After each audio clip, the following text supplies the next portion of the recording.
No. Hey, everybody. Welcome to the Stabcast. I'm Mindy. I'm Dan. Hootie Hoo. Yeah, I'm sorry, guys. I'm gonna drop the ball on that one. We're on YouTube now. So for everybody that used to listen live on Blog Talk on Spotify, we'll probably be on Spotify and Apple and stuff again soon. But now we're on YouTube. We got a YouTube channel, the Stabcast. We'll be going live here once a week, every Sunday, like we always do. Yep. So instead of doing the TikTok live that we've been doing for the past couple weeks, we are gonna be on YouTube now.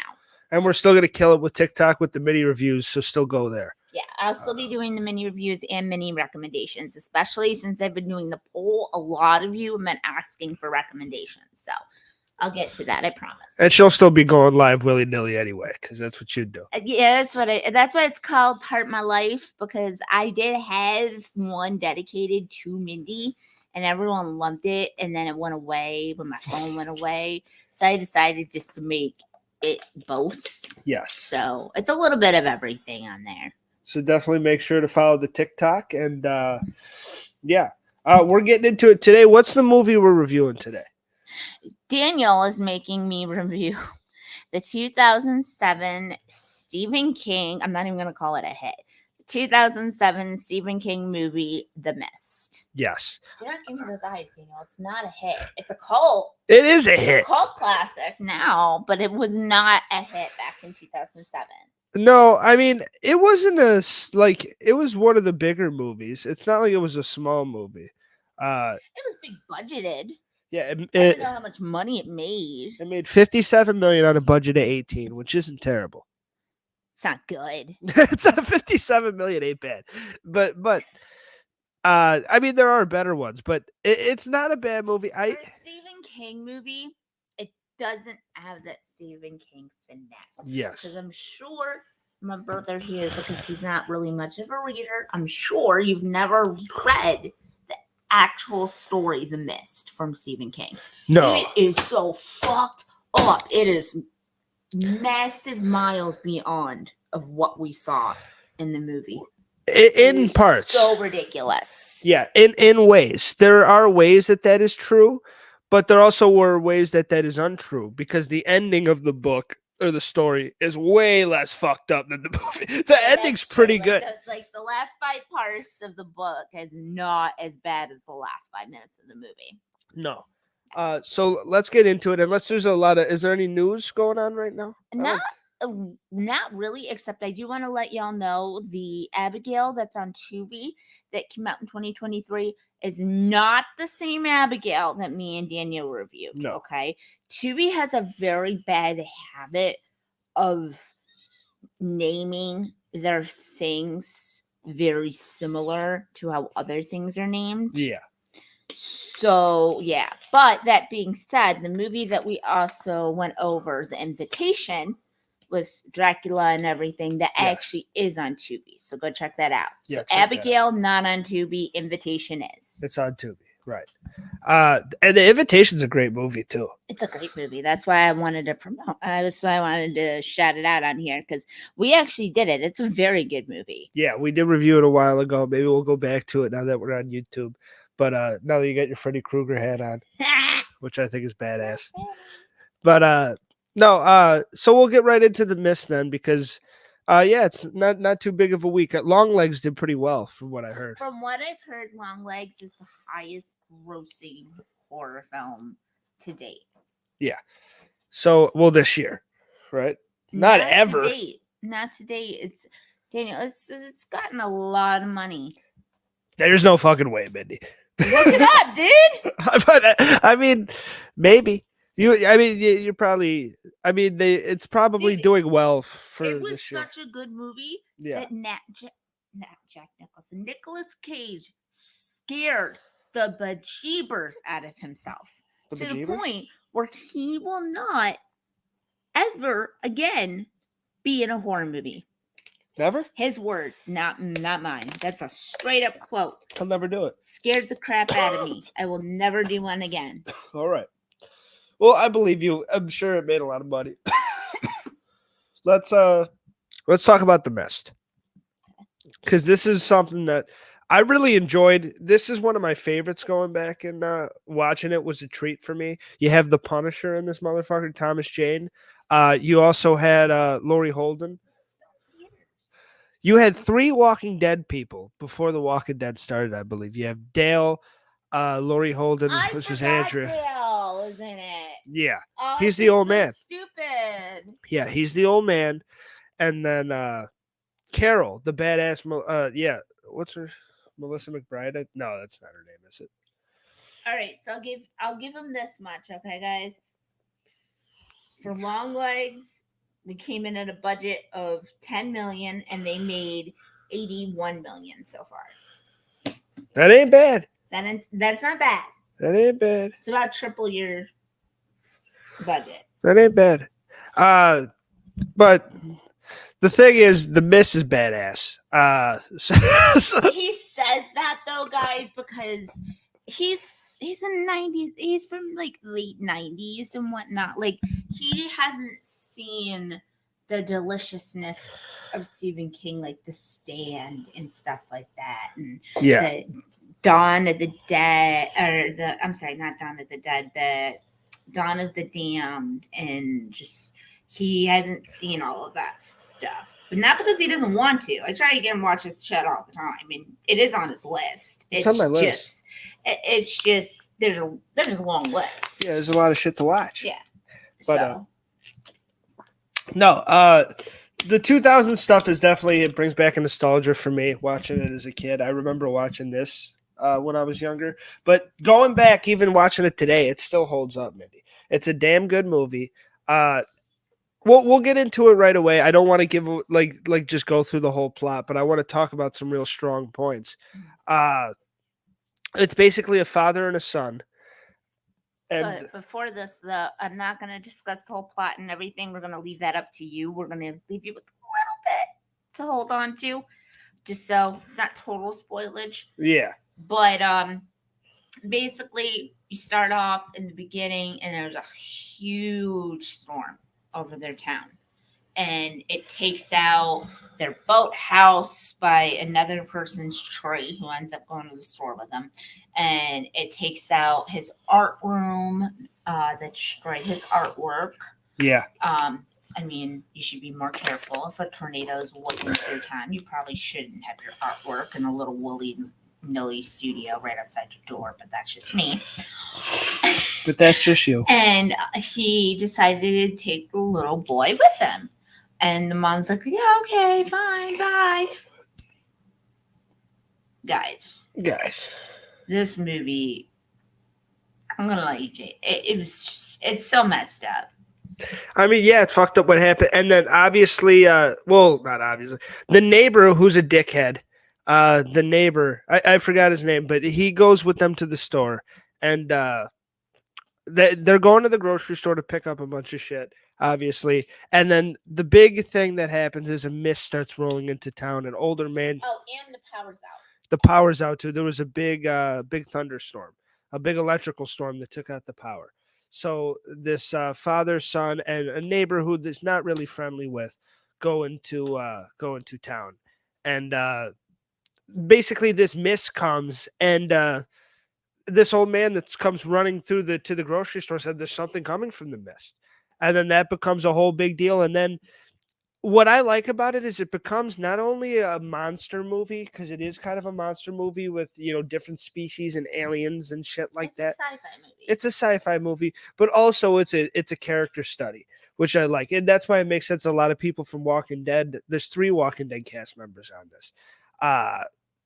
And it makes sense because it's about how people react. It's just like Walking Dead. It's not so much about the zombies, but how it turns people into like savages. Exactly. Just like that's what this is. Whether or not they're going to be good people towards each other. Yes. Or not. Like Carol from The Walking Dead, she was determined to get back home to her kids. She had her 8-year-old watching her 2-year-old. She was determined that no matter what anyone said, she was going to leave. Yes. Everyone's like, no, you can't go. Absolutely not. You can't. And she's like, can anybody see me home, please? And she even looks at our main characters. Yeah. too, and says, "Can you take me home?" And he's like, "No, I had a kid to take care of." If he would have just listened to Carol. That's all he needed to do. Everyone just needed to listen to Carol. Carol's the only one that had a happy story in this movie. With her kids. She's literally the only one because she made it out and she was on one of those trucks that the main character, the Punisher. I'm just going to call him the Punisher from now on because that's the other big thing he did around this time. Trucks. Yeah, cargo trucks. The Punisher, he sees her happy with her kids. Like, hey, I made it. You could have came with me. Everybody else that went out that door, it seems like they got fucked up. Except for the neighbor. We really don't know what happened to him. Yeah, I don't know what happened to him because he wasn't in the car, was he? No, but he was with that group of people with that biker gang dude that had the rope. Oh. That he was with the group of them. So it's kind of implied that they all got slaughtered, but you never really see the rest of them. You just see what happened to the biker gang dude. They're so stupid. They probably got smoked too, though. Yeah, it was a stupid, but I love this movie. I love what it represents. I gotta find the kooky lady's name. Catherine O'Hara. Okay, she fucking killed it because she was like. I think so. Let me look it up. She did a lot of the heavy lifting of the movie, being the whole like Bible thumper, like scared, like she's a woman of God, and when shit's going wrong, she's here to fucking she's here to blast everybody down and do God's work. And yeah, like even one of the girls at one point, one of the young ladies in the movie at one point even says to her, like, we can be each other's friends, we can watch out for each other. And she's like, don't patronize me. Yeah. I only have one friend and one person looking out for me, and that's God. The Lord up above. And it's like, oh my geez, okay, we're gonna get into this now. Yeah, Andrea was trying to fucking be nice to her. Okay, so never mind, guys. You fucked up. I'm sorry, I fucked up. That's okay. It's Marcia Gay Harden. There you go. Which you might know her from a lot, actually. The Flubber. Oh, classic. Shades of Grey. She was Christian. Love me some Flubber. Mother. Well, there you go. But she did a lot of the heavy lifting, and she is like one of the bad guys in this movie. And like the cult leader, even the Punisher says at some point, she's got like this whole Jim Jones thing going. Like, but I need to get out of here before everybody drinks the Kool-Aid. Yeah. And she kind of makes the movie. So Help Me Todd is her recent show. Thank you, Sharon, for helping. That was her last show. So check that out. This was a killer performance from her. There's a lot of people that I think had a breakthrough. I think Andrea from The Walking Dead, Laurie Holden, did an amazing job. Yeah. As like the girlfriend, the kind of the interest to the Punisher, but like also like a strong, independent woman, and she was badass. And what's some of your favorite moments from this thing, Mindy? The end. No, I'm kidding. Fucked up. Actually, one of my favorite parts of it, and this is even coming from like back when I first watched it in 2007, is when they have this boy. They have him all revved up. He's a cart pusher or something, and he's getting ready to go put the generator on.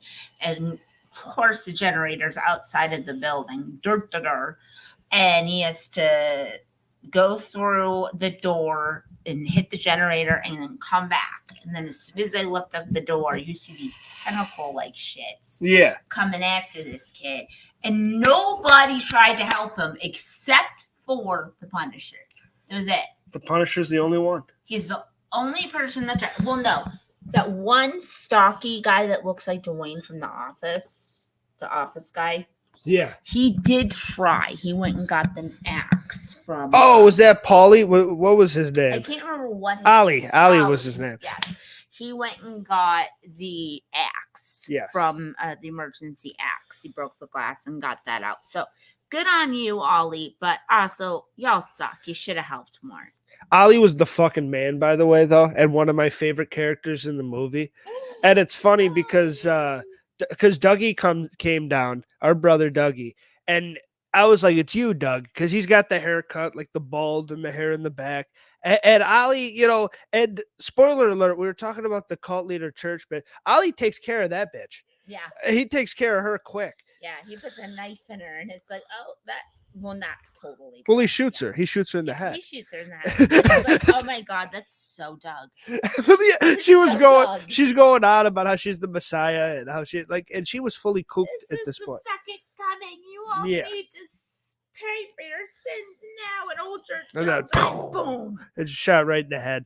And then he makes it. Doug's like, oh yeah, this guy's badass, and he's like invested. And then not seconds later, the guy's standing by the car, poor Ollie, and then this giant spider just sucks him up, and then you see his arm fall with the gun. Ollie, he was such a good character. Oh, I yeah. liked him. I like how the other cashier manager at first was like, you don't know how to work that gun, Ollie. And Ollie's like he just like cocked it. He's like, I was actually a marksman in junior high, like marksman record.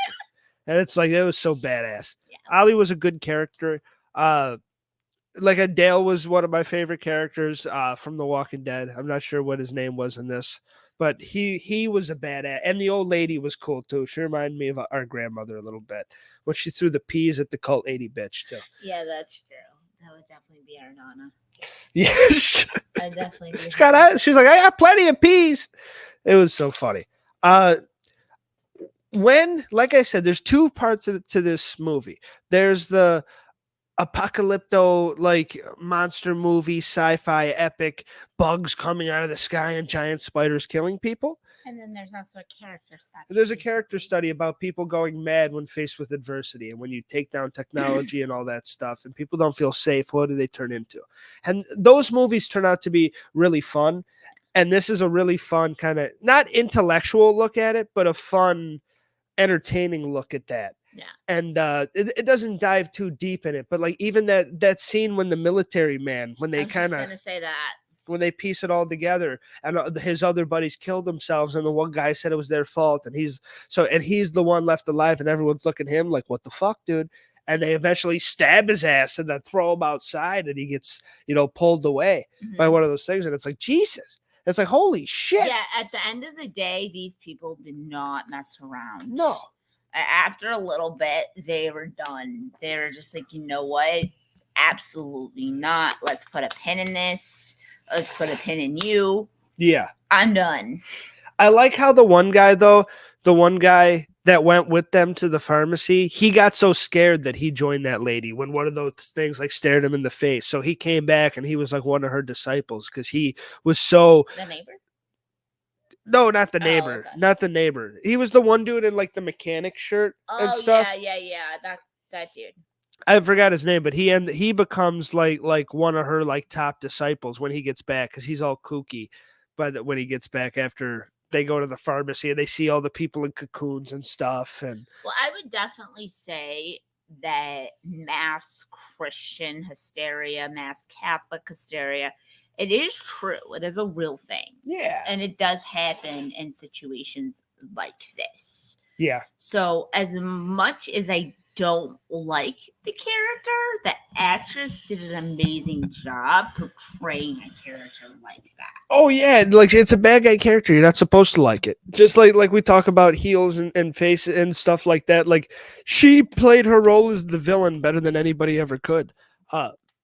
She like I said, she was the best role in the movie because it was so entertaining watching her. And she really grabbed that role by the balls too, and she was like the ultimate. Yeah, she really went for it. Yeah, it's like she searched up like documentaries on really extreme Christian people, and she just went for it. I will say, Ollie shooting her in the head it was like holy shit, but it's like I kind of wanted the monsters to turn on her just to prove that she wasn't this godlike because. You have the scene, people start believing in her because you have that scene where all the little moth things start coming to the glass when they have the lights up to the glass. By the way, they had these lights up way too fucking long. You see that they're attracted to light. Put it down so the glass doesn't crack. They wait way too long for that. And then the bugs are all there, and then they end up cracking the glass. These fucking like velociraptor things start coming in and killing people. And one like looks her in the eyes, doesn't do anything. She sits there, and then it like goes away. And then she's like, "I am the chosen one," and that's when everybody is like all impressed with her. And I get that, and I wish that didn't happen as well because that gave her more of a messiah complex. Yeah, and I'm fine with the scene, but it would have been fun at the end. It kind of just leaves you with that. The movie's like, yeah, she kind of was. Instead of it would have been cool at the end where she's like, I'm the chosen one, and then one of those like rip her in half or something. It's like we don't care about you. That would have been better. Yeah, that would have been a really good ending. Instead of her just some dude shooting her in the alley's like, I'm tired of this motherfucker. Like it would have been fucking. Really but you good. Can't blame Ollie because it was really annoying. Yeah. I'm just saying if it would have been like, because now leaving the movie, it's like, well, one of those creatures did go to her and didn't kill her, and there's never anything after that. So maybe she was like, maybe they didn't. Maybe they did. She did talk to him, and they weren't going to harm her, and like maybe.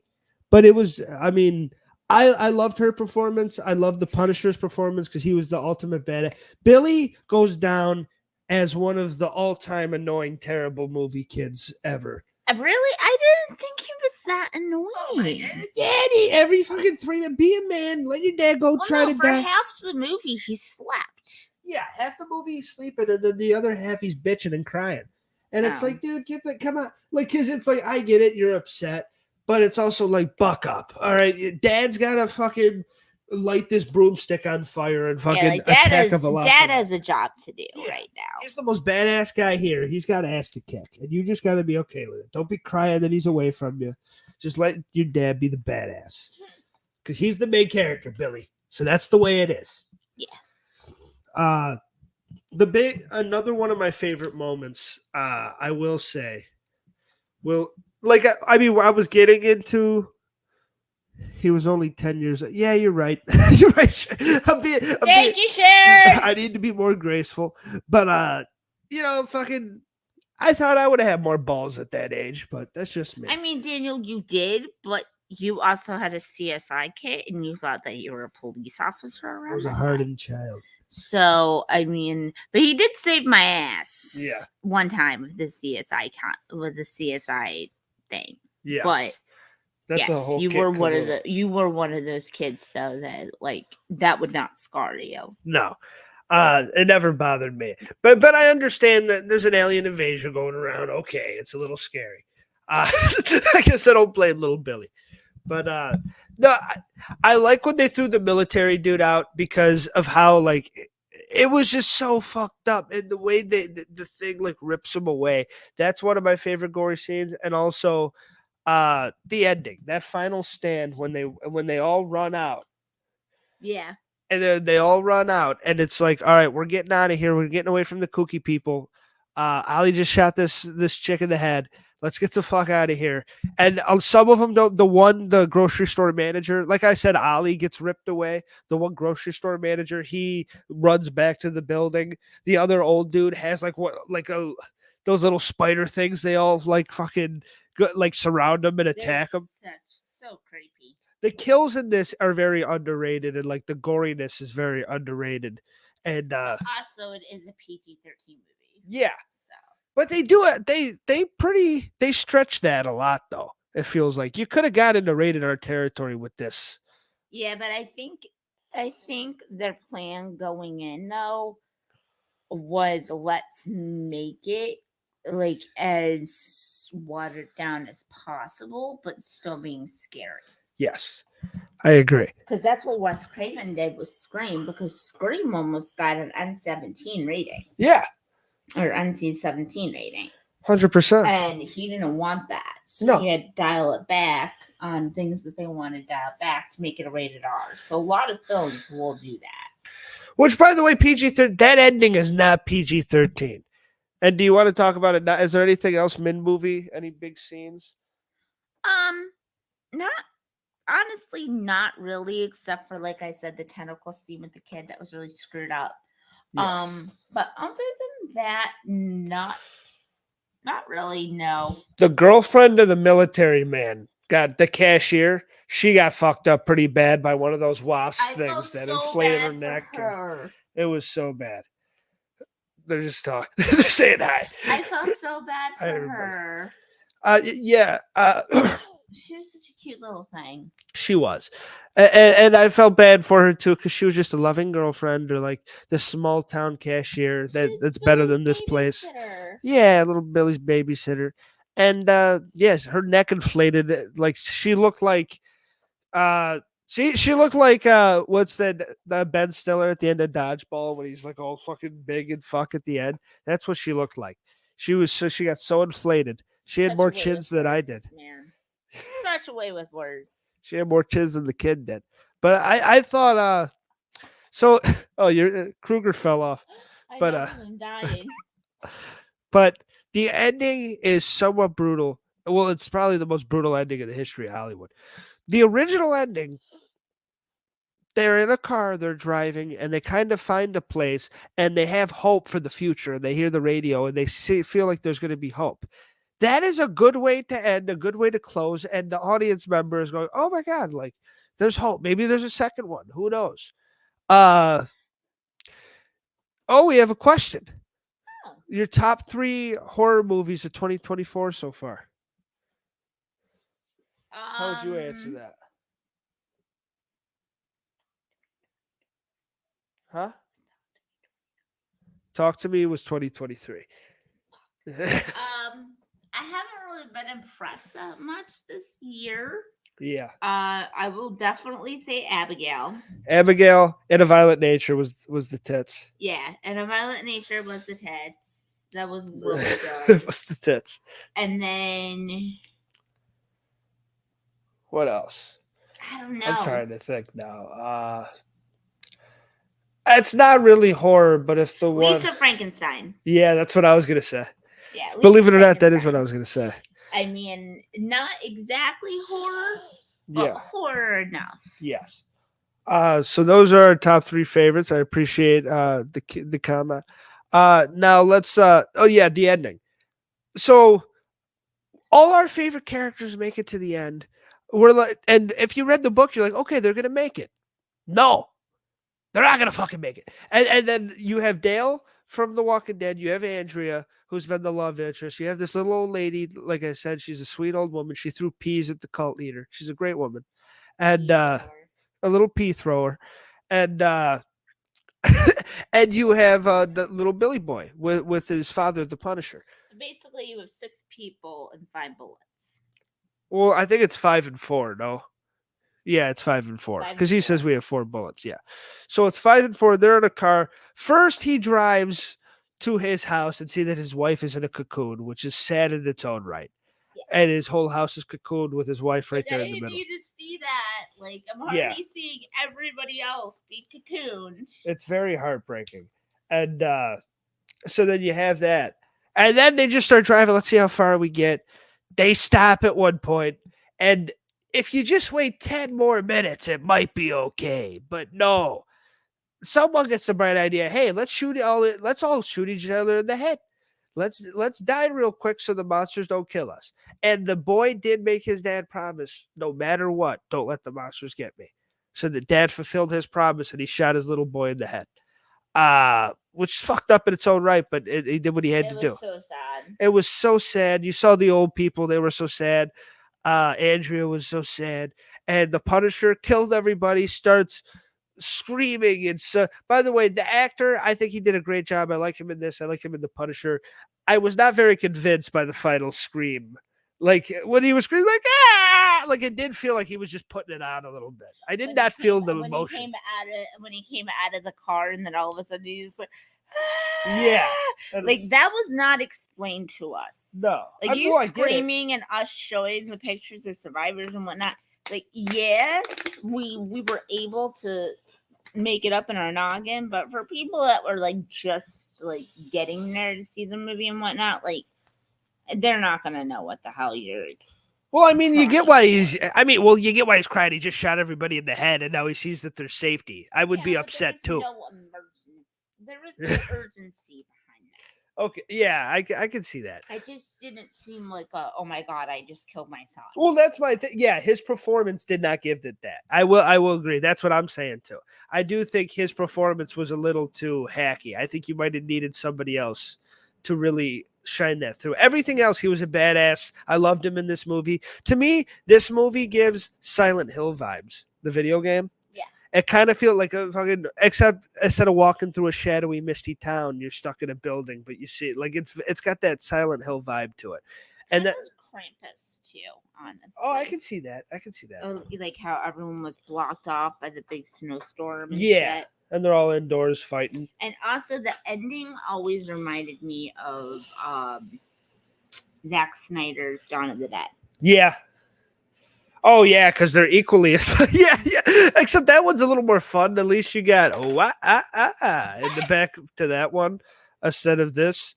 But and at least you kind of thought the people in that zombie movie were actually gonna make it. But the fact that this poor guy shoots everybody in the head, and then he immediately sees rescue, and you see Carol from The Walking Dead. She's like, "Hiya! I told you I'd make it. I promised." No, she didn't even wait. She was a salty bitch. She just looked at him and hugged her kid. Yeah, she kind of smiled like, "Told you."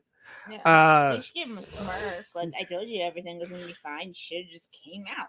Like, if he would have just listened to her, it would have been fine, and took her home with the little boy, they would have been fine. But he didn't. Well, the movie would have been a lot. Yeah, it would have been a lot shorter. Exactly. So, what would you get? How many crazy Bibles out of 10, or how many giant spiders out of the mist would you give this out of 10? Tricky, because I don't know if everyone would necessarily enjoy it. So I'm gonna go with like a 6.2. Ooh, holy shit! Yeah, I'm gonna give it a 6.2 because I can't deny that it did something for the horror realm. It did. Yeah. I can't deny that it's not a creepy movie. It is. I mean, are there a lot of things they could do better? Yes, but it is 2007 when it was made. It is 2024. Chances are there'll be a remake of it soon. Yes. So I mean, that's just the way I feel about it. Yeah, I don't disagree with you. I am a lot higher on it because I think it does a lot of things really fucking good. So I'll give this an 8.1. I'm way higher than you. I love this movie. I think it's a beautiful character study, but also it's a great, science fiction like monster movie. And I love the giant spiders. I love the little insects. You know what else was a good character piece that we did? What? Await further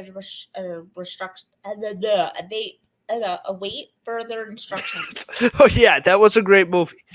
I know, but that was more of a control group. Yeah, it was. That was a control study too, and that was a character study. And a horror kind of is the perfect place for that in storytelling. Horror works with character studies. And that's why this one works so much. But it also was a badass sci-fi movie, and that's why I thought it was. And I don't love a lot of sci-fi movies. That's true, he doesn't. But this one really worked for me. And the little or the giant spiders in the shadows, or like that one security guard dude exploding with the little spiders in them. I think shit like that was done really well in this movie, and the performances were pretty strong too. So that carries it to an 8.1 for me. You want to tell anybody anything else? You got anything else before we get the hell out of here, Mindy? On this spooky Sunday? I don't have much, but I did decide that the next movie we're going to do tell them the next movie. Is The Final Girl. Not Final Girls. That's a completely different movie. Yes. The Final Girl on Tubi. I got a little bit of a woman crush. Ooh. Just a little bit of a woman crush on what's her name? No, not Chloe Deschanel. What's her name? I haven't seen the movie. Abigail Breslin. That's her name. I have a little bit of a crush on Abigail Breslin because she does horror so fucking well. Yes. She does it so good. Like, she's supposed to be a hitman trained from birth. Yes. Yeah. You would definitely 100% believe that she is that. Well, I can't wait to see it. The Final Girl next week. We'll watch it, and we'll review it next Sunday here on YouTube. Tubi, guys. That's on YouTube, and we'll be reviewing it here on YouTube. So we'll see everybody next time. You want to give them a hootie hoo? Bye, guys. Hootie hoo. Follow us on TikTok, the Stabcast My Life, and like and subscribe to YouTube and keep it up, and we'll keep killing it. All right. Yep. We're out of here. Bye, guys. Bye bye.